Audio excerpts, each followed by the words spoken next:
동물보호과에도 당신들이 한번 농장에 가서 한 달만 일해봐라. 그딴 소리 할 수 있냐. 이게 참 되게 갑갑한 얘기입니다. 산란계 제가 오늘 그거를 집어넣어서 얘기를 하려고 하다가 제가 격해질까봐 얘기를 안 합니다. 산란계를 방사하면 어떻게 되는지 아십니까? 우리 회장님 오셨으니까 제가 말씀드리겠습니다. 빅팬 때린 때문에 산란계를 방사하려면요 농가당 사육 규모가 3,000수밖에 안 됩니다. 왜냐? 매일 계란을 주스러 다녀야 됩니다. 그게 첫 번째. 두 번째, 닭들이 바닥에 똥을 싸면요 밑에 있는 풀은 다 죽습니다. 그 다음에 옆에 있는 나무도 죽습니다. 자, 그 다음에 눈이나 비가 오면 그 똥들이 다 하천으로 흘러 들어가는데 그 오염은 누가 해결합니까? 말도 안 되는 일부 몰지각한 언론들이 우리나라는 동물복지로만 가야 된다. 저는 동물복지하는 사람들이 유럽에 가서 왜 동물복지가 지금 시들시들해지고 있는지를 좀 배우고 왔으면 좋겠습니다. 동물복지 지금 열심히 하는 데는 핀란드, 영국, 스웨덴, 노르웨이밖에 없습니다. 유럽의 나무는 신경 안 씁니다. 거기는 사실은 일부는 항생제도 쓰고 있습니다. 말도 안 되는 정책을 가지고 무조건 우리나라를 다 무조건 몰고 가겠다? 그건 누구 머리에서 나오는지 모르겠어요. 저는 김병현 의원하고는 개인적으로 코드가 맞습니다. 개인적으로 자주 봅니다. 그래서 제가 이렇게 말씀을 하고 넘어가겠습니다. 생산비가 생산성이 전제가 되지 않고 그 다음에 농가들의 생산비가 보전이 되지 않는 축산. 제가 얼마 전에 농민신문에 그걸 썼습니다. 농업도 경영이다. 경영이 안 되면 어떻게 농민들한테 자꾸 그거를 다 생산하라고 하는 얘기죠. 저는 그래서 되게 답답한 마음을 갖고 있습니다. 저는 아시다시피 제가 실험 농장을 하지 않습니까? 농장을 해보니까 기가 막힌 거예요. 일반 농가들은 또 어떻게 하겠어요? 제가 느끼는 게 이 정도인데 정말 오늘 조사관님 오셨지만은 어제는 안 그래도 경영과장을 만났었어요. 그래서 이런 상황을 알고 좀 가라. 본인도 알고 있더라고요. 오케이. 그러면 정책으로 반영을 할 때 이거를 명심해라. 무조건 한쪽으로 몰고 가는 게 우리나라 축산을 위한 것이냐? 저는 그거는 아니라고 생각을 합니다. 자, 이제는 흑설하고 한우망농 6개 산란계를 다 아립니다. 이걸 제가 어떻게 다 합니까? 15분에. 먼저 중요한 것만 하겠습니다. 우리나라 한우 산업이 지금 어렵다고 다들 얘기를 하는데 한우 산업의 요체는 딱 두 가지입니다. 제가 농장을 하고 있으니까 그거를 기준으로 봤었을 때 우리나라에서는 한우의 경우는 송아지를 직접 생산하지 않는 농가들은 이제 퇴출될 겁니다. 왜? 전체 한우 가격에서 송아지 가격이 350여만 원을 차지하니까 자체 생산을 하면은 훨씬 그 송아지 가격을 떨어뜨릴 수가 있습니다. 그러니까 그게 전제되어야 된다. 자, 돼지는 지금 양돈 농가들이 지금 직접 자기가 스스로 돼지를 생산하는데 한우는 왜 안 됩니까? 안 된다는 생각을 자꾸 많이 하더라고요. 사람들이 너무 편하게 하는 거죠. 그렇게 하면은 우리나라 한우는 문제가 많이 된다. 그래서 제가 생각했을 때는 송아지를 직접 생산하는 그런 농가가 되어야 된다. 이 송아지 가격을 보세요. 340만 원 합니다. 이거를 사와가지고 한 30개를 팔아서 판다. 그러니까 뭐 800만 원을 받아야 돼, 1000만 원을 받아야 된다. 제가 말씀드릴게요. 아르헨티나는 말입니다. 400kg 이상의 생우는 가격이 동일합니다. 400kg나 500kg나. 얼마인지 아십니까? 가격이 400불입니다. 미국 달러로 400불입니다. 거기는 한 마리에 이제 아르헨티나가 2, 3년 보면은 수출을 시작할 겁니다. 전 세계에서 가장 경쟁력이 있는 나라가 소에 대해서는 아르헨티나하고 브라질입니다. 그럼 어떻게 할 거냐? 우리나라가 계속 이런 체계를 가지고 있으면서 송아지를 350만 원에 사가지고 계속 기를 거냐? 이거는 아닌 거죠. 신토불에도 어느 정도입니다. 소비자들이 이걸 어떻게 감내하고 소고기를 사겠습니까? 제가 조사를 해보니까 어제 그저께 가격으로 어제 제가 발표를 했거든요. 송아지 우리나라 한우 쇠고기 평균 킬로그램 가격이 22,421원입니다. 얼마입니까 그러면은?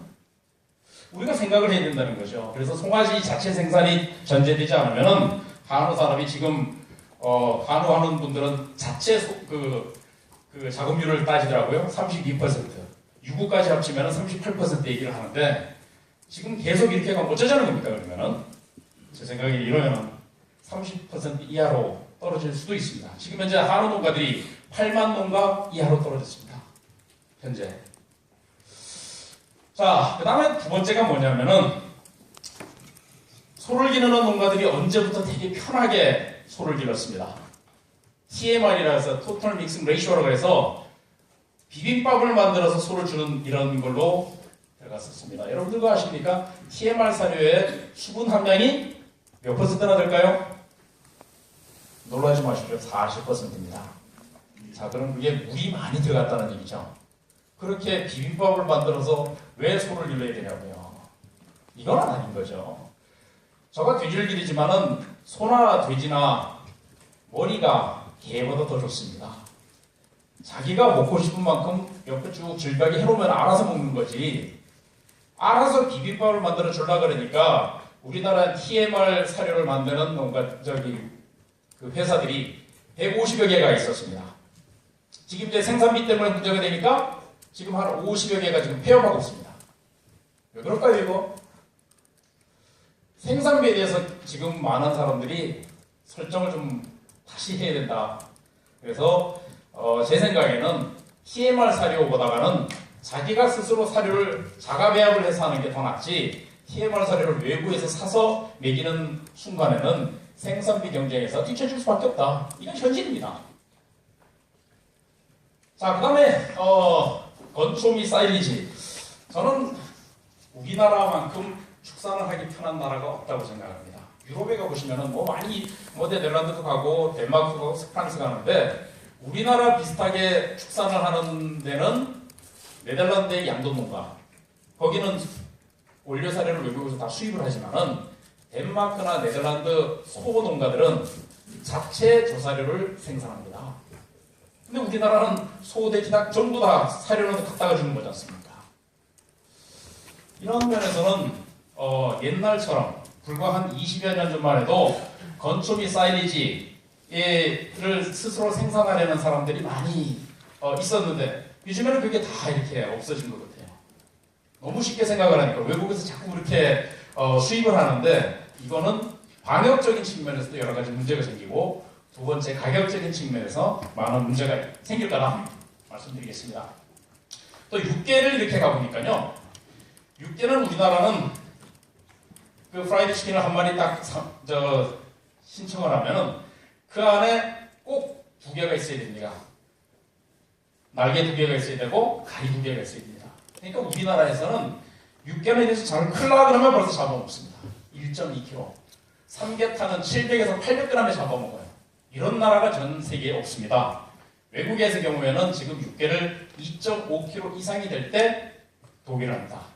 그러니까 앞으로 정말 이 소비자들의 인식이 좀 바뀌어서 한 마리를 그렇게 그 프라이드 치킨을 시키는 것보다가 부분육의 형태로 소비하는 문화가 전제되지 않으면은 우리나라에서 이 육개는 좀 문제가 되지 않을까. 그래서 지금 농림부에서도 이 대형 육개 생산, 2.5kg 이상 되는 육개 생산에 대해서 많은 노력을 하는데 지금 현 시장 상황이 이렇게 작은 닭을 먹는 걸로 이렇게 돼 있다는 겁니다. 사실은 돼지도 1999년 그때 일본 수출을 하기 전까지는요, 우리나라 도축 체중이 돼지가 90kg에서 95kg 있었습니다. 근데 일본에서는 등심 큰 거를 원하니까 이게 확 늘어가지고 지금 110에서 115kg가 된 거거든요. 그러니까 육개를 하시는 분들, 연구하시는 분들뿐만 아니라 정책을 하시는 분들도 이 면에 대해서 조금 신경을 써주셨으면 좋겠다 말씀드리겠습니다. 계란. 참 정말 계란 하려는 말이 정말 많습니다. 비펜트린 회장님 오셨지만은 비펜트린보다가